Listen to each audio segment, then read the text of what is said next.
Bata pa ako hanggang sa nagkaroon ako ng sarili kong pamilya. So, like kwento ko, yung buhay ko nung bata pa ako. So, doon siya nagkaroon ng courage na talagang hilahin niya ako dito sa IMG kasi lumaki akong mahirap. Hindi ako maiyak kasi parang maalaala mo kaya yung buhay ko, no? So, bata pa lang ako, namulat ako sa kahirapan. So, yung parents ko, especially yung nanay ko, nakita ko talaga struggle siya financially. Because of my father. Kasi yung father ko, copra maker siya, caretaker siya sa isang lupain. And then yung nanay ko, nagtitinda lang siya. Alam niyo yung pag may bagyo, hindi kami nakakakain. Tapos yung pagtitinda ng nanay ko na natitigil kasi nga, habagat kung tawagin sa atin. So, to make the story short, nakilala ko nga yung taong nagdala sa akin dito sa IMG. Dinala niya ako sa office. Nakaka-refuse ko na sumama sa IMG office doon sa Lucky Plaza. Nung one time na gumawa na talaga siguro si Lord na mahila niya talaga ako doon sa office. So nakinig ako doon sa isang SMT namin, si SMT Vic de Villa na nag-for good na rin. And then, napakaswerte natin ngayon, no? Kasi nga, may mga nilalatag na talagang detalye, detail by detail, yung paliwanag about Kaiser, about sa IMG. Noong time namin, pinaliwanag lang sa amin yung konting about sa IMG at saka sa Kaiser. Ang naka-starstruck sa akin is yung Kaiser. Bakit? Ang big why ko doon, kasi 8 years old, I was 8 years old, hanggang ngayon, naka-picture pa rin sa isip ko yung buhay ng parents ko.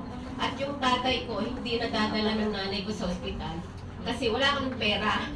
Yung idadala ng nanay ko sa ospital sa tatay ko, bibili na lang namin ng bigas. So, doon talaga sa akin, sabi ko, kailangan ko ito. Kasi nung nagkaroon na rin ako ng sarili kong pamilya, struggle din ako financially. Although, parehas kami ng asawa ko may trabaho. Siman yung asawa ko, pero one time lang siya nakasakay. Kasi sakitin siya. Every anak ko na 3, lahat nagkakasakit siya. Hindi ko alam kung bakit, pero yung daw ay sumpa sa akin ang maliligaw ko. So, 3 anak, hindi siya nakakalakad. So, talagang ako yung naghihirap din. Sabi ko, siguro, yung namana ko yung cycle ng buhay ng parents ko. So, sabi ko, siguro ito na yung way ng binigay ng Lord sa akin. Kasi alam niya kung paano ako nag-struggle mula bata pa ako. Bata pa ako, nagpapasaya ako na elementary kasi parang may baon. So, talaga yung sa isip ko, sabi ko, nag-focus ako kay Lord, yung faith ko talaga kahit ano man yung pinagdaanan ko sa buhay. Nung bata pa ako hanggang sa lumag akong kapamilya. So, sabi ko na, laban lang laban pa.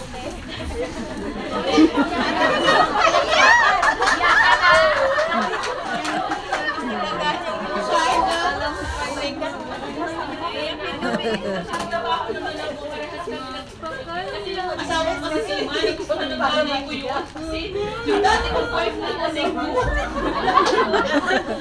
So parang pero paano ko yung first boyfriend ko, no?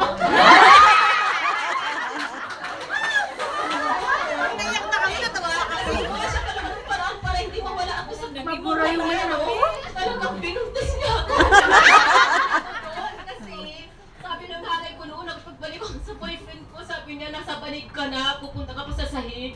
So, ang mindset ko talaga makatulong sa nanay ko. So, hindi ko talaga yung asawa ko naman talaga desidido talaga na makuha niya ako. So, kumuha talaga siya ng way. Yung nga lang, nag-struggle din ako financially kasi nga nagkasakit siya. Every anak namin, hindi siya nakakalakad. So, nag-suffer din ako sa kanya. Pero laban lang.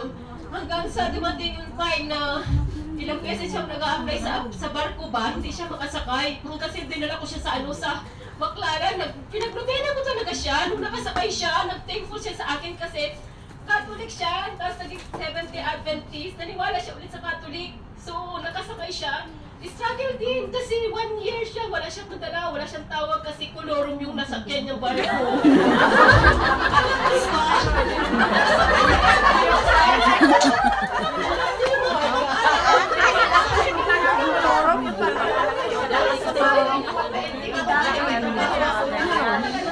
Ginawa ko sa buhay, nasa Pilipinas pa ako lang. Walang ano. Problema ng asawa ko, dinala ako ng ate ko dito. Hanggang sa, alam nyo, mabuti rin ang Diyos, ano, talagang gagawa siya ng paraan para makilala mo yung tao, para mabago yung buhay nyo. Sa lahat ng mga guests dito, andito kayo but not by accident. Dinala kayo ng Diyos dito, may nakilala ko yung tao para talagang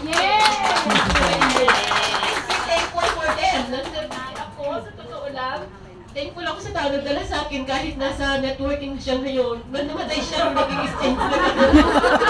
Oo, kasi parang nagtampo siya, naging exchange lang ako nung nagdala ako ng SMT. Hindi siya nag-work sa business, so ako yung nag-work para umangat din siya. So nahila ko siya pataas, naging SMT.